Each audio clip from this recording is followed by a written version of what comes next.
자, 그럼 우리 오늘 하나님 말씀 같이 보도록 하겠습니다.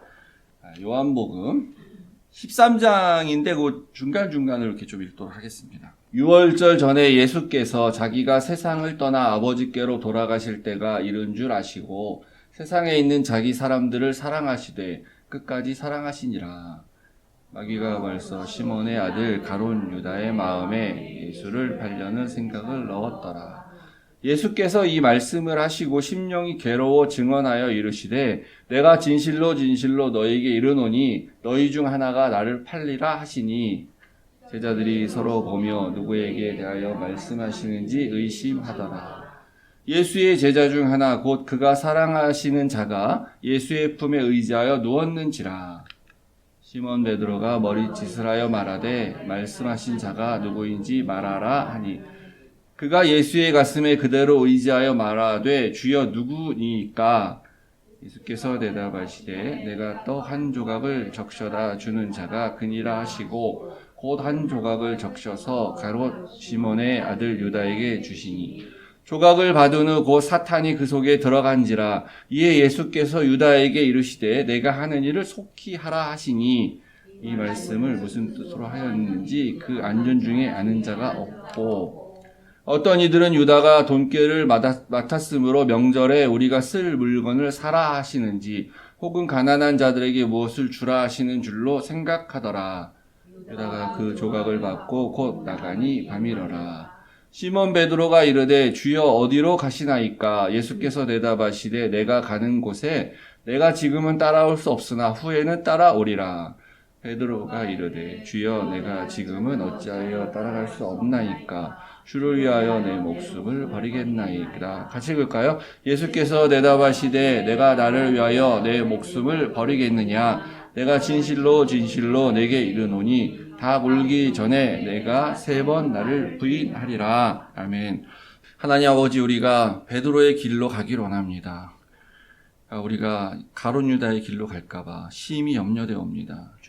주님께서 우리를 위해서 찬양 드린 것처럼 내가 너를 위해서 지금 기도하고 있다, 너를 위해서 빌고 있다 라고 말씀하시지 않으면 우리도 언제든지 가룟 유다의 길로 갈 수 있습니다. 하나님 우리에게 은혜 베풀어 주시고 함께해 주시고 이 시간에 우리에게 성령님 함께 하셔서 왜 가룟 유다의 길로 우리가 잘못하면 갈 수 있는지 깨닫게 하여 주시옵소서. 예수님 이름으로 기도했습니다. 아멘. 여러분 한 번씩은 다 보신 적이 있는 그림을 하나 보여드리도록 하겠습니다. 레오나르도 다빈치의 최후의 만찬이라는 그림의 벽화에 원래 이탈리 밀라노에 있는 어떤 성당의 식당에다가 벽면에다가 그린 그림입니다. 근데 이게 지금 오래돼 갖고 자연적으로 이렇게 되게 손상이 많이 됐어요. 그런데 이제 이거를 이제 잘 알아보기 아주 쉽지 않죠. 그래서 이제 원형에 가깝게 복원해서 알아볼 수 있게 이제 이런 그림이에요. 최후의 만찬. 이 제목이 있는 그림이죠. 다들 보셨죠? 이거 워낙 유명한 거니까. 그게 바로 오늘 우리가 읽은 본문에 대한 내용을 그린 겁니다. 그림으로. 그런데 이 그림은 이제 성경적으로 틀린 그림이에요. 성경을 좀 잘못 아는 것 같아. 성경 공부를 안 한 것 같아. 원래 이제 이렇게 그리면 안 되는 거예요. 사실 성경 내용을 보면요. 근데 여기에 있는 요 사람이 요한이어야 되는데 잘 보시면 여자같이 생겼죠. 여자같이 생겼죠. 그래서 왜 다빈치가 이런 무슨 의도를 가지고 그렸는지 모르겠는데 요한은 원래 되게 젊었어요. 사실은 당시에 다른 제자들보다. 요게 이제 그래서 다빈치 코드라는 그런 소설이 오래전에 좀 유명했죠. 영화도 나오고. 무슨 내용이냐면 요 사람이 요한이 아니고 막달라 마리아라는 거예요. 그래서 원래 예수가 죽고 부활한 게 아니고 이 막달라 마리아와 결혼을 해서 자녀를 낳고 살았다는 거예요.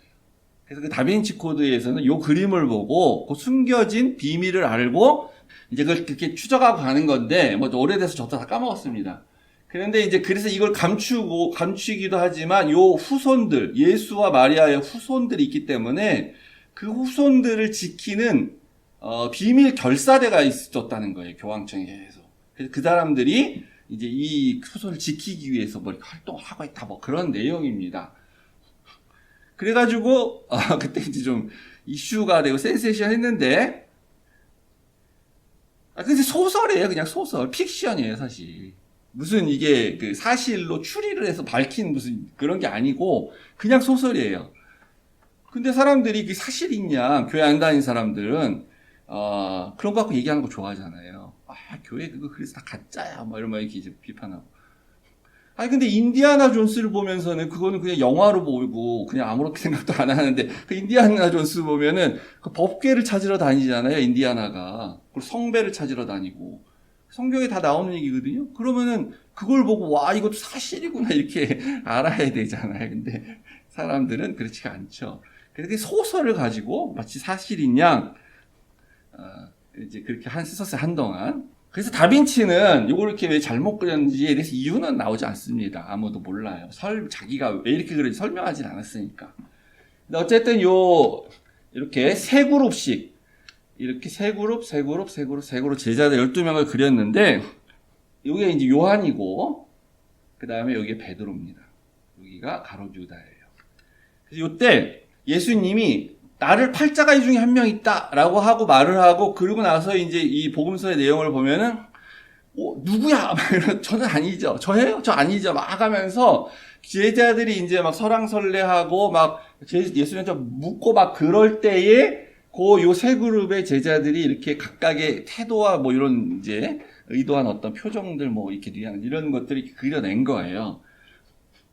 근데 이제 베드로는 이제 성경에 요한한테 야, 누가 배신자냐 물어보라라고 이 성경이 나오니까 이제 이런 식으로 표현한 거예요. 야, 누가 좀 물어봐 이렇게.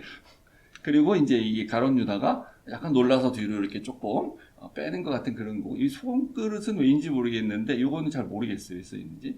근데 여기 나중에 보면 손에 돈주머니를 들고 있어요. 그래서 이게 유다라는 걸 우리가 알고 있고, 여기 이렇게 베드로가 이것도 미스테리인데 칼을 들고 있죠. 이게 베드로 손으로 이제 보여지죠. 이렇게 한 것처럼. 그래서 베드로가 나중에 그 하인 말고의 귀를 자르는 그게 나오잖아요. 예수님 잡혀가셨을 때 이렇게 그림을 그렸습니다. 다빈치는 잘못 그린 거예요. 사실은 성경적이진 않아요. 근데 이제 이 요한복음에는 그 예수님이 내가 떡 조각을 주는 자가 그자다라고 말을 해서 이제 그러면 누굴 딱 줬을 거 아니에요. 그러면 그 사람이 딱 지정이 되는 거잖아.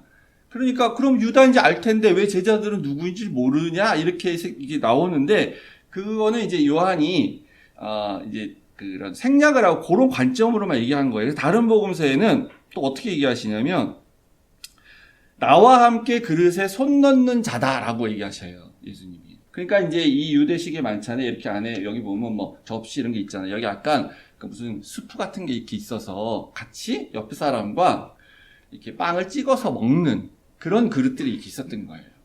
그러니까 아마 오른쪽에는 요한이 있고 왼쪽에는 유다가 있었을 가능성이 많아요. 그리고 이제 이 자리가 이런 배열이 아니고 제가 찾아보려고 찾아봤는데 찾을 수가 없고 이제 이런 게 하나 나와 있어서 이런 가능성이 많아요. 더 어떤 그림이냐면 이런 그림이에요. 사실은 약간 정통 유대인식으로 6월절 만찬 저녁을 먹는 것처럼 약간 왼쪽으로 이렇게 비스듬히 기울여 앉아가지고 약간 눕듯이, 그리고 오른손으로 이렇게 음식을 먹는. 그러니까 이렇게 떡을 준다고 했을 때 가롯 유다한테 쉽게 주려면 오른손을 사용해서 이렇게 줘야 좀 쉽게 줄 수 있을 거다 우리가 추측할 수 있습니다. 그러니까 가롯 유다가 생각보다 예수님 그 옆자리에 앉았던 사람이라고 볼 수가 있죠.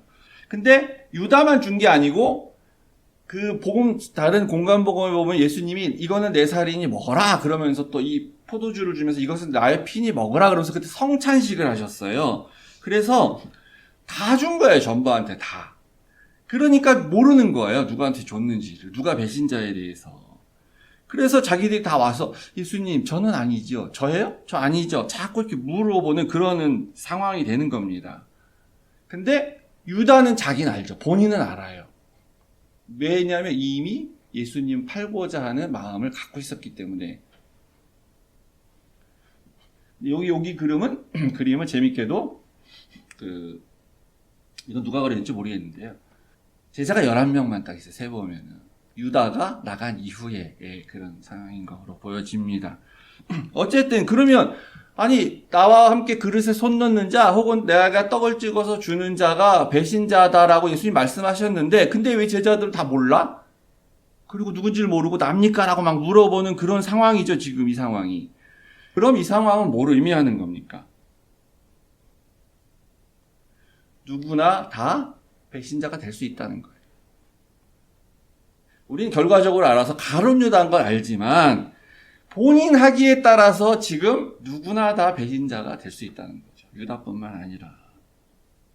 또 반대로 배신하려고 마음을 먹고 있었던 사람은 이 상황에서는 돌이킬 수 있는 기회가 주어지는 거예요.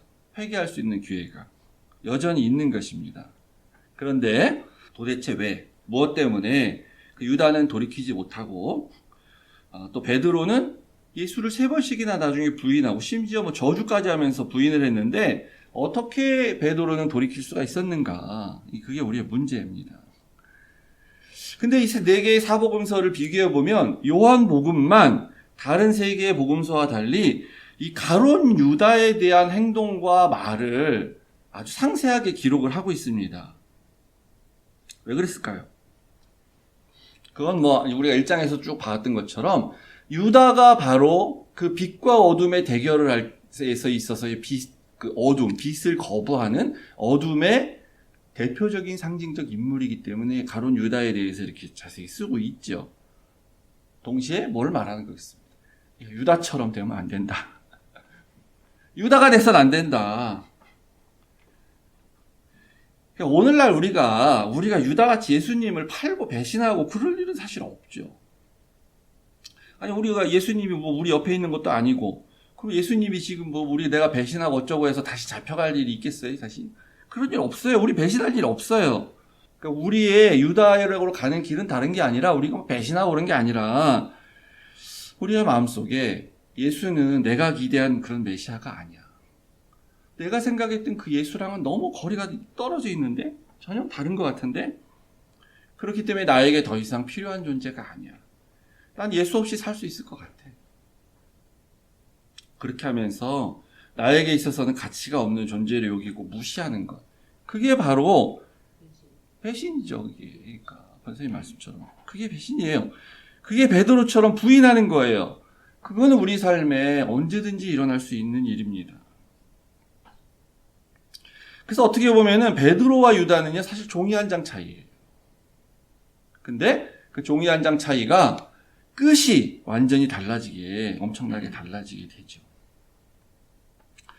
사실은 베드로나 유다나 사실 12명 제자 대부분이 예수님을 정치적 메시아로 따랐습니다. 그분이 죽고 부활하기 전까지는.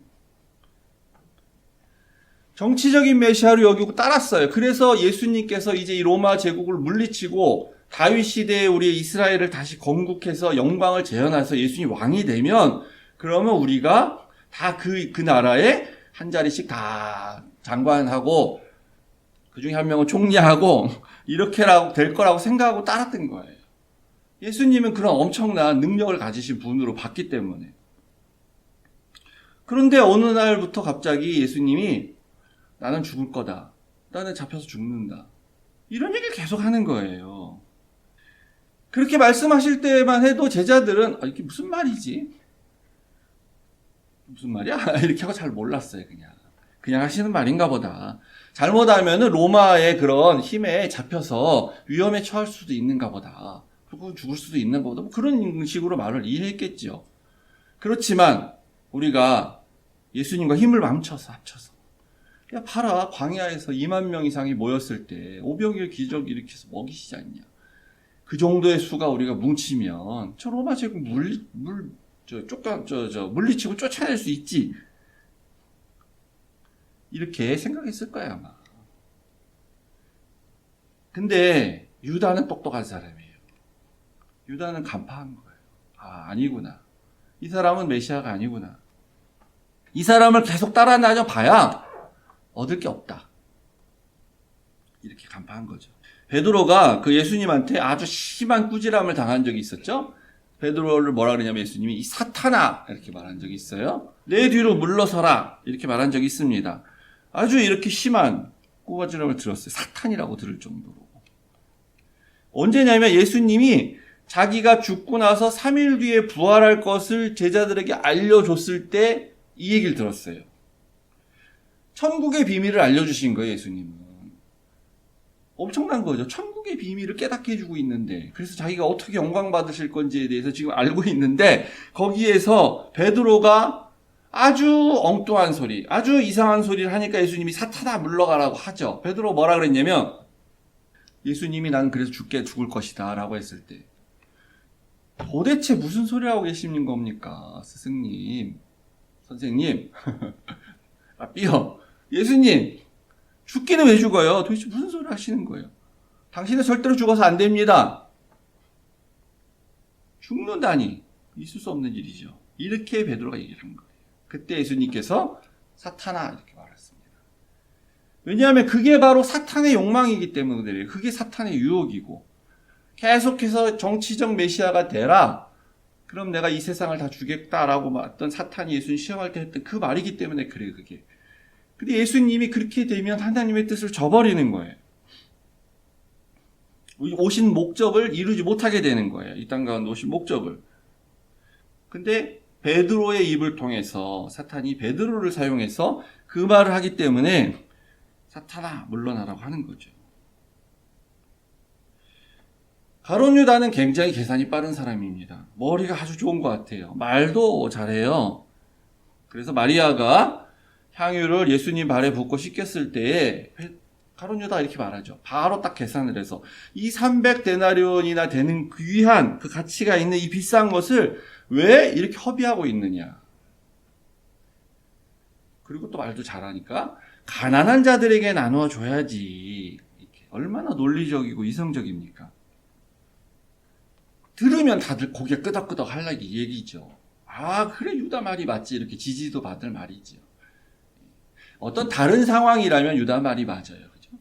근데 그때 상황은 예수님의 장례를 예비하고 준비하는 상황이었기 때문에 일단 아니고 상황이 그 다음에 유다의 동기가 순수하게 가난한 사람들을 생각해서 정말 구제해야 된다라는 게 아니라 자기가 그 돈을 관리하면 뭐 이렇게 도적이다 이렇게 얘기하죠. 성경에서. 거기서 내가 뭐 좀 남길 수 있을 것 같은데 이렇게 이런 마음을 했기 때문에 그런 거죠. 그래서 유다, 이 가룟 유다의 상태가 오늘 본문에 나오는데, 그래서 유다의 그 상태가 나오는데, 유다가 떡 조각을 받았습니다. 그때 바로 사탄이 그 속에 들어갔다. 성경이 이렇게 얘기하죠. 그때 떡 조각을 받았을 때. 그리고 그 떡 조각을 받고 곧 나가니 밤이더라. 어둠 가운데 갔다. 이렇게 말하죠. 그러니까 이 유다는요, 제가 생각했을 때, 이 떡 조각을 주는 게 다른 복음서에 성찬식을 하고 있는 건데 그래서 유다도 받은 거예요. 근데 유다는 안 먹은 것 같아요. 먹었단 말 특별히 없죠. 받았는데 곧 나갔다. 받았더니 사탄이 못 들어왔다. 이렇게 말하죠. 그러니까 물론 먹었어도 마찬가지 상황이겠지만 상징적으로 생명의 떡을 주셨는데 유다가 안 먹었어요. 그때 유다는 이걸 먹어야 내가 산다. 이걸 먹어야 생명의 떡을 내가 먹어서 살 수 있는 영생을 얻을 수 있는 거다. 이런 생각은 없고 이 떡을 줌으로 말미암아 스스로 안에 그 마음에 예수님께서 내가 배반할 걸 알고 계시는구나. 이렇게 그때 깨닫게 됐겠죠. 그러면 죄의식이 들어서 예수님이 다 아셔 이미. 죄의식이 들어서 돌이켜야 되는데 돌이키지 않습니다. 회개를 하지 않습니다. 비밀이 들통이 났는데 회개하지 않아요. 자기 뜻을 굽히지 않아요. 그때 사탄이 들어갔다는 거예요. 그때. 그러니까 이제 우리가 이거를 영적인 세계에 이르기 때문에 정확하게 이건 공식적으로 이런 거다라고 말할 수 없는데 우리의 논리적으로 이해를 하는 차원에서 이렇게 말하는 거죠.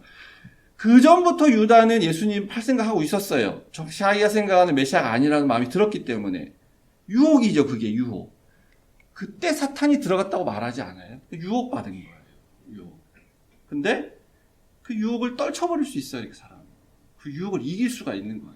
근데 그 유혹을 이기지 않고 계속 가면서 결국은 돌이켜야 될 마지막 순간의 기회까지도 발로 차버렸을 때 그때는 이미 사탄의 지배로 완전히 받게 되는, 사탄이 그 속에 들어갔다라고 표현할 수밖에 없는 그런 거죠. 그래서 아까 수도 읽었던 1, 2절에 보면은 2절에 마귀가 벌써 가룟 유다 시몬의 마음에 예수를 팔려 생각을 넣었다 할 때는 실행하지는 않았습니다. 그죠? 지적인 부분, 내 생각, 내 마음, 그 속에 이런 유혹이 들고 막 할 때 죄의 마음이 들기 시작하면 그게 사탄 마귀의 유혹인데 그때 알고 계시잖아요, 예수님 이미. 그러면은 그때 돌이켜야 되는데 여전히 돌이키지 않고 계속 그 상태로 있으니까 그러면 이제 마지막 순간에는 사탄이 그 속에 들어간 거다. 사탄과 유다는 한 몸이 된, 동일시된 것으로 이렇게 말하고 있는 거죠. 그래서 유다가 영접하지 않은 자가 되는 겁니다. 영접을 예수님을 했으면 저렇게 될 수가 없는 거거든요. 영접하지 않은 자의 상징이 되죠. 그래서 우리가 사탄의 지배를 받는다, 귀신 들림이 있다고 했을 때 이상한 그런 현상, 뭐 침을 흘리고 뭐 바닥에 구르고 뭐 어떤 헛소리를 하고 뭐 이상한 목소리를 내고 뭐 하는 어떤 그런 식의 그런 게 전혀 없어요. 오히려 지극히 더 이성적이고 더 냉정하죠. 보통 사람하고 똑같아요. 그러니까 사탄의 지배라는 게 어떤 경우에는 이제 그렇게 정신분열증 증세 같은 형태로서의 그 조현병과 같은 그런 게 드러나는 그런 수도 있어요. 근데 그거는 또 사탄이 어떤 영향을 받고 지배받았지 않아도 우리의 정신적인 문제 때문에 그냥 드러날 수도 있어요. 그죠? 그런데 완전히 귀신 들렸다, 완전히 사탄이 지배받았다 했을 때 그럼 우리가 다 막 이상한 그런 사람들이 돼가지고 막 미친 사람처럼 그렇게 하냐? 아니라는 거죠. 반면에 베드로는 어떻게 됐냐면 예수님께서 너는 새벽 닭이 우기 전에 나를 3번이나 부인할 거다. 그냥 부인만 한 게 아니라 한 번은 막 저주까지 하면서 부인합니다. 그랬는데 예수님이 그때 뭐라 그랬냐면 네가 그 다음에 이렇게 돌이킬 수 있는 거 뭐냐면 내가 너를 위해서 기도했기 때문이다. 내가 너를 위해서 빌었다라는 아까 드린 우리 290장의 찬송가처럼 예수님이 베드로를 위해서 기도했다는 거예요. 그래서 그걸 이겨냈어요, 베드로가. 사탄이 너를 밀가부로 타려고 나한테 요구했다. 그러니까 밀을 타작해서 이렇게 바람에 휙 날려버릴 것 같이 예수님 부인하고 그냥 휙 날아가도록 이렇게 했는데 안 됐다는 거죠. 예수님 기도하셔서. 그러면 뭐 유다를 위해서 기도를 안 하셨기 때문에 유다는 넘어갔겠어요? 그러면 예수님 책임이지. 유다 책임이 아니지. 베드로는 기도해줘가지고 이겼어. 유다는 만약에 기도 안 해줬기 때문에 유다는 그렇게 된 거야. 그러면 유다 책임이 예수님 책임이지. 유다를 위해서 기도하셨죠, 예수님도. 성경에 보면요, 예수님이 사역하시는 동안에 철야기도, 밤샘 기도하신 그런 게 나오는데 몇 번 한 줄 아세요? 정확하게 언급된 건 한 번이고요. 그 다음에 잡히시기 전날 겟세마네 동산에서 하신 기도도 밤새도록 했다고 우리가 추정하면 2번 이렇게 한 걸로 볼 수 있습니다. 그 첫 번째가 뭐냐면은 바로 12제자를 택하실 때입니다. 12제자를 택하실 때. 예수께서 기도하러 산에 가셔서 밤이 새도록 기도하셨다. 그리고 나서 예수님께서 제자들을 부르셨는데 12를 택해서 사도라 칭하셨다는 거죠. 그러니까 우리는 뭐 사도 세우는 일이 너무 중요하기 때문에 그래서 예수님이 철야 기도를 하셨다고 생각을 하죠. 그럴 수도 물론 있어요. 그죠? 근데 그것만 아니죠. 왜 철야 기도를 이렇게 하시고 사도를 세우셨냐? 11절에 보시면 그들이라고 말하는 그 바리새인들과 그 율법학자들과 그 다음에 그 서기관들이 화가 너무 나서 예수를 지금 죽이지 않으면 더 이상 안 되겠다라고 생각이 들어서 예수를 어떻게 할까 논의하고 죽이자란 논의한 거죠. 그렇게 하는 상황이었어요. 그때 예수님이 철야 기도로 간 거예요. 자기의 죽음을 앞두고. 그리고 자기가 이제 죽을 거기 때문에 이제 때가 돼서 제자를 세워서 사도로 임명을 해야 되겠다라고 해서 그때 철야 기도를 하신 거예요. 근데 제자들을 위해서 막 기도한 거죠. 이 12명을 내가 세우면 그 12명이 어떻게 이제 또 사역을 하시고 어떤 고난이 있어도 이기해 주시고 또 12명 누구를 세워야 될지 뭐 그거부터 하셨을 수도 있고 12를 택해서 사도록 했는데 여기에 유다 있지 않습니까? 유다가. 이미 이때도 유다가 예언의 그 사람으로서, 구약 예언의 그 사람으로서 자기를 팔자인 걸 알죠. 근데도 유다를 택하시잖아요. 마귀에 속한 자인 것을 알고 있는데도 택하죠.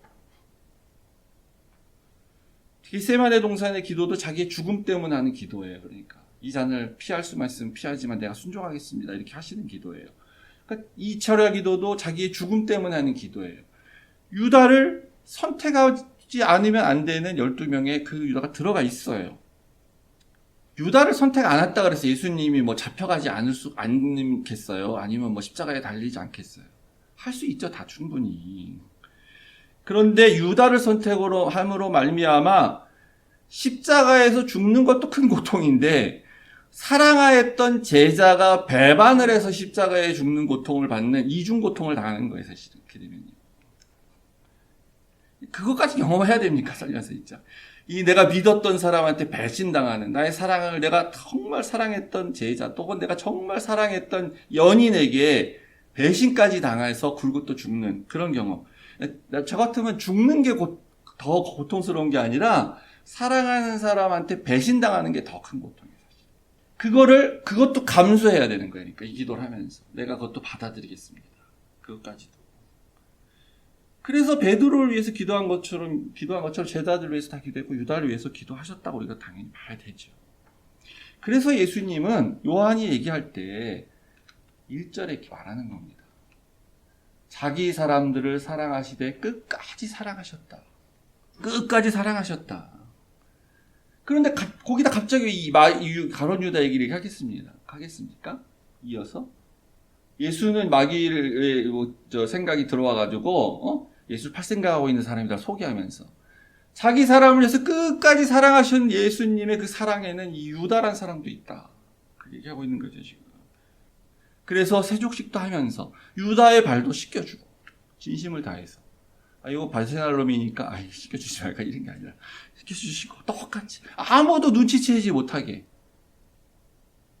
본인은 알아요. 근데 본인은 알아. 떡도 주시고 아무도 눈치 못 채. 그래서 누군지 몰라. 본인은 알아. 돌이킬 기회를 계속 주시는 거예요. 돌이킬 기회를. 연민의 그런 감정으로. 근데 거절하죠. 끝까지 사랑하시는데 끝까지 거절해요.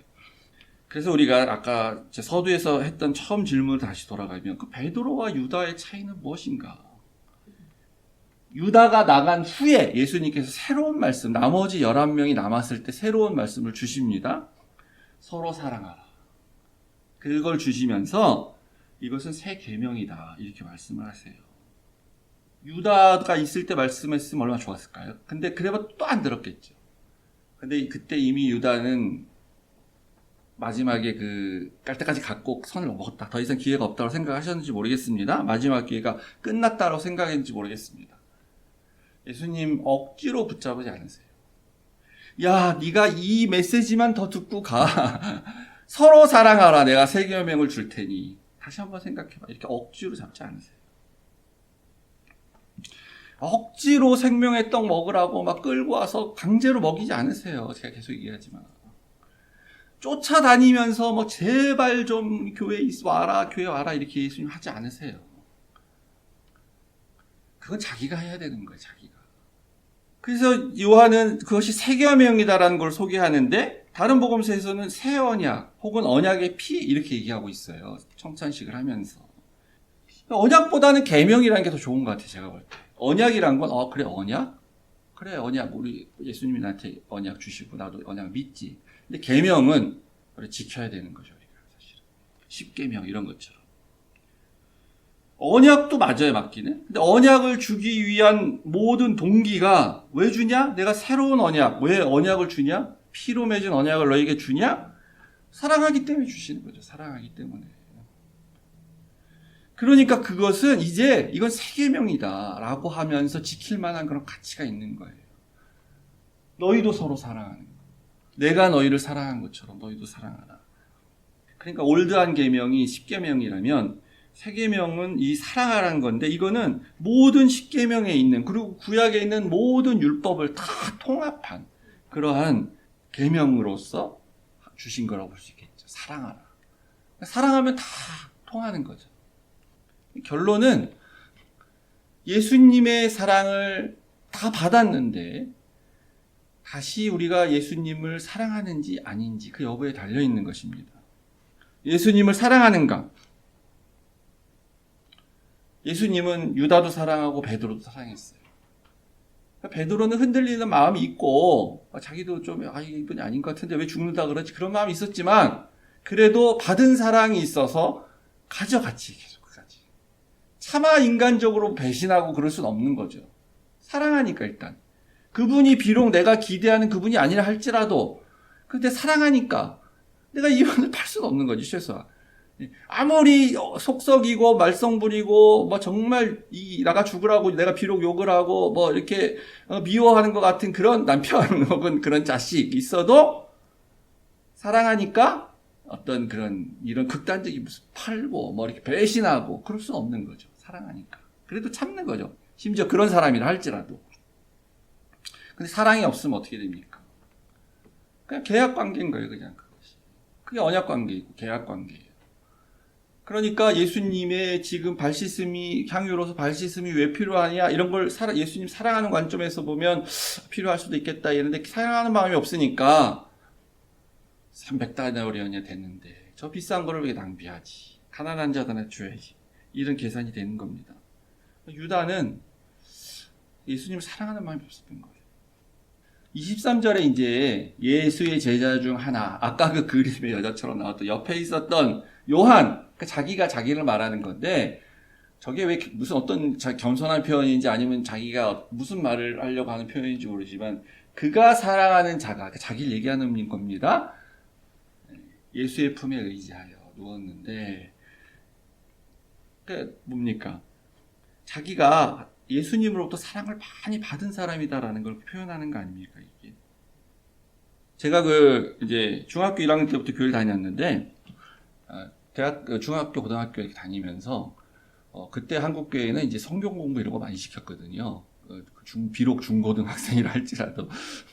그래갖고 이제 공부도 많이 하고 막 그랬는데, 근데 저는 또 그런 게 맞아. 그래갖고 호기심이 많고 그래가지고 되게 공부하는 걸 좋아했어요. 그래서 예수님의 뭐 대속 사역, 십자가, 뭐 기타 등등 뭐 예수님은 뭐 하나님의 아들이고 삼위일체고 부활하시고 뭐 제가 다 알았죠 전부. 그리고 대학교 1학년 때 이제 IVF라는 선교 단체에 들어가서 또 활동하고 거기서도 또 성경 공부 많이 시킨 단체거든요. 그래갖고 또 너무 좋아. 그래서 또 제가 워낙 또 그런 거 많이 알고 그러니까 또 잘 맞고 막 그래가지고 또 이렇게, 뭐 사람들이 날 볼 때 뭐, 우리 정호 형제는 이렇게 막 아는 것도 많고 막 그러니까 제가 신앙이 굉장히 좋은 사람인 줄 알고 이 사람들이 이렇게 좀 생각을 하고 그랬었는데 근데 어느 날 제가 이제 서울 사람인데 울산에 학교를 다녔기 때문에 자취방에 이렇게 밤에 저녁에 혼자 앉아 있는데, 예수님이 정말 나를 사랑하시는구나라는 거를 감정적으로 이렇게 확 느끼는 그런 순간이 있었어요. 그전에는 그냥 머리로 알던 거였어요, 머리로. 나를 위해 죽으셨지, 그래, 나를 죽으셨지. 근데 그날, 무슨 찬양하고, 무슨 송성기도 하고 있고, 그런 것도 아니에요. 그날, 예수님이 정말 날 사랑하십니다. 나 본 적도 없지, 물론, 당연히 예수님 우리가 본 적이 있습니까? 혼자 제취방에서. 무슨 초자연성 현상이 있거나 그런 것도 아니에요. 지금 생각은 그런 거죠. 성령이 역사하시는 거죠. 성령이 나를 이렇게 휘감고 나로 하여금 강한 그런 감정을 느끼게 하는. 이게 막 옆에서 사랑을 받고 있는 정말 사람인 거죠. 그런 느낌을 받았어요, 그때. 그래서 정말 그분이 구세주시고 나는 믿습니다라고 말한 게 이제 감정이 실려서 고백을 할 수가 있게 됐거든요. 그래서 예수님이 정말 나를 위해서 죽으셨구나. 예전에는 이제 우리를 위해서 죽으셨다. 이것도 나를 위해서 죽으셨구나. 더 표현하면 나만을 위해서 정말 죽으셨구나. 그걸 나는 믿습니다. 이렇게 이제 생각을 한 날이 있었어요. 그때 직후는 그렇게 사실 큰 감정 없었지만 지나면서 생각하고 오히려 이렇게 나이 들어 생각하면 더 그렇습니다. 물론 달라진 건 없어요, 다시는요. 그러다가 이제 제가 그래서 목사가 됐는지는 잘 모르겠는데 돌이켜보면 저도 젊은 시절에는 굉장히 가룟 유다와 같은 그런 기질이 있었습니다. 지금은 좀 둔해졌는데 계산도 빠르고 말도 잘하고, 좋게 말하면 말 잘하는 거고 나쁘게 말하면 변명도 잘하고 뭐 이런 거죠 사실은. 그래서 쉽게 힘들면 포기하고 이렇게. 그러면 또 그 합리화를 다 또 말을 잘해요. 변명해가지고 이렇게 이래서 이렇게 해서 안 돼 뭐 이런 식으로. 또 하나님이 나의 기도를 안 들어주시는 것 같아. 뭐 또 소위 나는 비전인데 안 들어주시는 것 같아. 또 어떡하다 이렇게 미국에 와가지고 미국에 오면 또 뭐 이렇게 다 잘 되겠지 이러고 왔지 뭐. 저도 어느 교회 가서 사역하고 그러다가 담임 목사 되고 이렇게 해서 미국에서 목회하면서 아니면 또 한국 가고 뭐 이러 왔잖아요. 그런 생각으로. 근데 되나요? 그게 안 되지. 고생만 하고 막 어디 이력서 내고 그러면 다 뭐 안 돼. 영주권 없어서 안 돼. 뭐 없어서 안 돼. 뭐 이렇게. 하나님은 안 계신 것 같고. 그러니까 지금도 그래. 지금도 젊어서 같이 이렇게 학교 다니고 젊어서 같이 일했던 다른 동료 목사들 이렇게 모습 보고 있으면 지금은 다 보여요. 뭐 페이스북에도 뭐 자기 소식 이렇게 올리지, 뭐 홈페이지 들어가 보면 있지, 뭐 그러면 한국에서 뭐 또 이렇게 나름 제법 규모가 있는 교회에서 또 담임 목사로 이렇게 사역하고 있지. 그럼 나는 지금 뭐 하나, 뭐 뭔가 이런 생각 들고, 내가 그날 그때 만나서 따라서 믿는다고 하면서 따라갔던 예수님이 나의 주님이신 예수님이 내가 그 기대한 그 메시아가 맞나? 나의 지금 이 모습이 그렇게 생각하게 되는 거죠. 그래도 버티고 돌이킬 수 있는 거는 제가 보니까 그거예요. 제가 대학교 1학년 때 그 받은 사랑 때문에. 그때 그 사랑이 너무 크고 강렬하기 때문에. 그리고 나도 예수님을 그래서 사랑하기 때문에. 나도 예수님 사랑한다고 고백하고 나 정말 예수님 사랑하기 때문에 비록 흔들리기는 하는데 넘어지진 않는 거예요. 여러분이 예수님의 사랑을 받은 경험이 있으면 이렇게 한번 좀 생각해 보세요. 나도 그래서 예수님을 사랑한다 라고 고백하면 살면서 좀 힘들고 뭐 좀 살면서 상처 있고 뭐 그런 가운데 뭐 좀 이길 수 있는 거잖아요. 교회에서 뭐 이렇게 안 좋은 경험도 하고 뭐 그게 뭐라고. 교회는 원래 그런 데예요. 교회는 이런 사람 저런 사람 다 모여 있는 게 교회야. 예수님 다시 오기 전까지 교회는 그냥 그런 모습이에요. 그냥 원래가 섞여 있어요, 다. 근데 뭐 그 사람 때문에 뭐 예수님의 사랑을 포기할 이유는 없는 거 아니에요. 어떤 사람, 어떤 목사 때문에, 어떤 상담 때문에 상처가 된다 할지라도. 그게 뭐라고?